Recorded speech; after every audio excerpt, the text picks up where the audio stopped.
Nahas dialami Mustari, 29 tahun, warga Serang, Banten. Pedagang remote keliling di Jayapura, Papua ini menjadi korban pembiusan di Terminal 2F domestik kedatangan, Bandara Soekarno-Hatta, Tangerang. Uang tunai 17 juta rupiah yang dibawanya dari Papua Raib. Begitupun satu laptop dan 7 ponsel yang rencananya dibagikan kepada saudaranya di rumah. Yang lebih mengenaskan, Mustari ditinggal di pinggir jalan, wilayah Lebak Bulus, Jakarta Selatan. Saat ditemukan pengemudi ojek, Mustari tampak seperti orang sakit.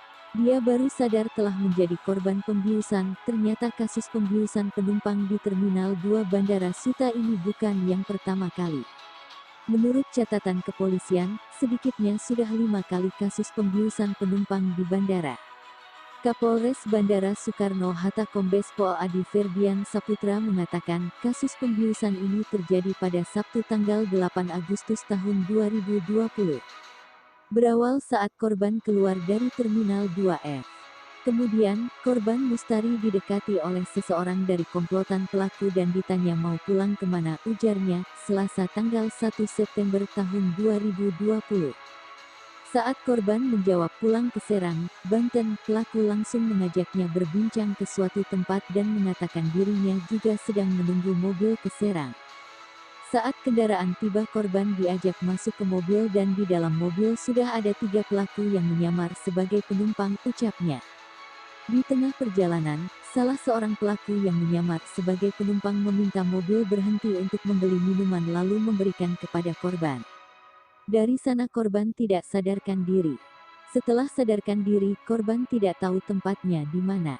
Korban ditemukan di Lebak Bulus, Jakarta Selatan.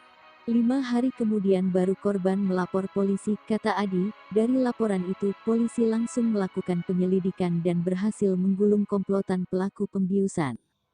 4 orang ditangkap yakni B, YSA dan IB. Tersangka 1 yang meracik minuman, 2 mengendarai mobil, 3 yang sedang melakukan tindakan medis berperan memperdaya korban pura-pura masuk angin, dan terakhir tersangka 4 menyewa mobil, jelasnya.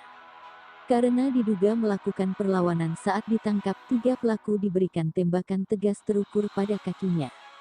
Dari penelusuran polisi, tersangka 1 dan 2 merupakan residivis. Jadi sepanjang April sampai Agustus tahun 2020 mereka sudah 5 kali beraksi.